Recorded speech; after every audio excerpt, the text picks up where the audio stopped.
Hello, my name is Amber Bloom, and I am here to tell my story about how God took me beyond my pit. And this is my testimony.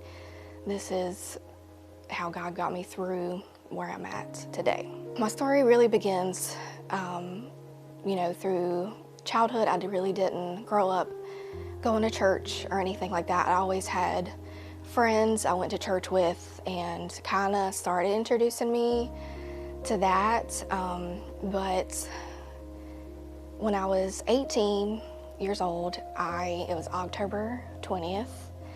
It was a Sunday, and me and my mom and the boyfriend I had at the time, we went to spend the whole day at Grandfather Mountain, and it was a good all day. It was perfect. On the way home, we stopped at my mom's house first, and we took out the pictures that we took and put them on the computer, and we went back to I was staying with my boyfriend at the time, so we left there and we was on the way home that night, and he was driving. He overcorrected on the highway, and my side hit a tree, and it completely smashed me in. He was able to get out and try to come help me get out, and both of our phones were dead, so we could not call anyone. And so somebody, an angel of course, somebody stopped and was trying to help us, and they called 911. No clue who they are. And I was awake. I was like, my eyes were open and I was awake, and but I do not have any memory of this. Thank Jesus for that. But I don't have any memory of it. But I was awake. Apparently, that's what I was told. But they, everybody came. They had to cut me out of the car. I was airflown to Baptist. I had internal bleeding, and my spleen had ruptured, and all kinds of breaks and everything. My whole entire, I was basically like smashed in half, pretty much. Where the seatbelt was, it pretty much just smashed me. It crushed. It didn't just break, it shattered my whole hips and my tailbone. They got airflown to Baptist, and I was there for, ICU there for about 6 weeks. I had to have emergency surgery when I got there, so my whole entire stomach was cut right open. And it eventually, they used staples, and eventually when they took the staples out, it got infected, of course. They don't know what they were doing, apparently. So I had to heal wide open from the inside out. And they did this test on me. It was a new thing. You probably know what it is if you're in the hospital business, but it was a whole like sponge they like put inside of me, and it was like a suction sponge, and that's how I healed from the inside out. And you can imagine, I mean, that was just absolute torture. But so I couldn't walk, obviously. Couldn't walk, couldn't talk. I had a breathing tube, and so one of my lungs collapsed in the car accident. So when I got airflown, they were gonna do surgery on my hips and put all kinds of stuff in my hips. But when they flipped me over to do that surgery, my other lung collapsed. So I about died a couple times. So with that, I had to heal this all natural, just laying in the bed, bedridden for months and months. So I was in the hospital technically for about six weeks. And so I got home, I was bedridden, of course, and I went from, I was about 120 pounds to 60 pounds in about 6 weeks, about 4 weeks. But so therefore, I literally learned to walk, and I just remember like looking back now, like it didn't make sense to me then. But looking back now, God was really with me. He really was. I just didn't know that then, because I didn't really know God. I didn't have a relationship with God. I didn't realize what was happening at the moment. But now looking back, I really had peace about it all, God gave me peace, and I was sad, of course, but I wasn't, asking why. I wasn't asking, like, why did this happen to me? And I always thought that was weird. Like, why did I not ask God, why has this happened to me? But through that, now I see. So through that, I was 18, and, of course, I want to get better and go be an 18-year-old again. So I'm like learning how to walk and talk again and healing. And through all that, I went kind of back doing stupid teenager stuff. And but then I started going to church. I found a church that my mom's friend really introduced me to.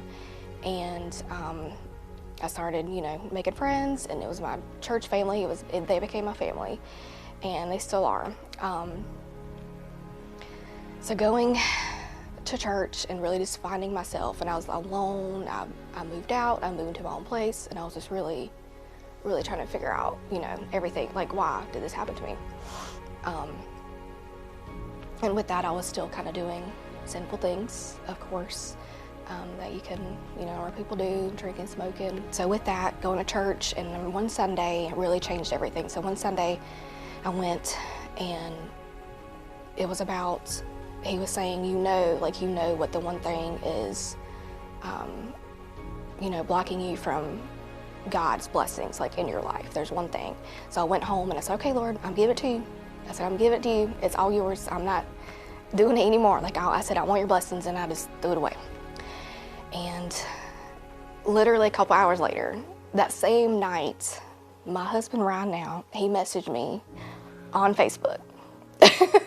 And it really is like history from there. So we talked all night, of course. We were all, giddy, all the loves. So we talked on the phone for like a week, and then we had our first date. And I knew on our first date. And I'm a talker, right? I'm a talker. So on our first date, he was like, he would not shut up. I was like, I tell everybody that. So he would not shut up. And I was like, I knew he was the one. Like, I knew. I was like, that's my husband. Like, you just know. And I called my mom on the way home that night from our first date, and she thought I was absolutely insane. I was like, no, Mom, you don't understand. But she thought I was absolutely insane. I was like, I met my husband. I'm getting married, y'all. Okay, yeah, right. So 3 months later, we got engaged. And a year and a half after that, we got married. And then, of course, with the whole car accident, I was really wondering, if I could get pregnant with all the stuff that happened. And went to specialists and all that. And, of course, it turns out medically I cannot get pregnant. But, I believe one day if the Lord wants me to, then he will. But so with all that, we praying and, really just praying about it and going to church and with our church family. And one Sunday, our Baptist Children's Home, they came to Sunday church service, and I just died. I was like bawling my eyes out. I was like, this is it. So we signed up that day. We said, we want to do it. We want to do adoption. We signed up, and it takes a long process, but it took about a year and a half to do the whole entire adoption process. We went through Christian Adoption Services, and on my birthday, my prior birthday to that, I gotta tell this story too. My prior birthday to that, I wished to be a mom by my next birthday. So on my birthday, I was literally at my birthday party at my mom's house, and ring, ring. I wasn't even gonna answer the phone. They're like, answer the phone.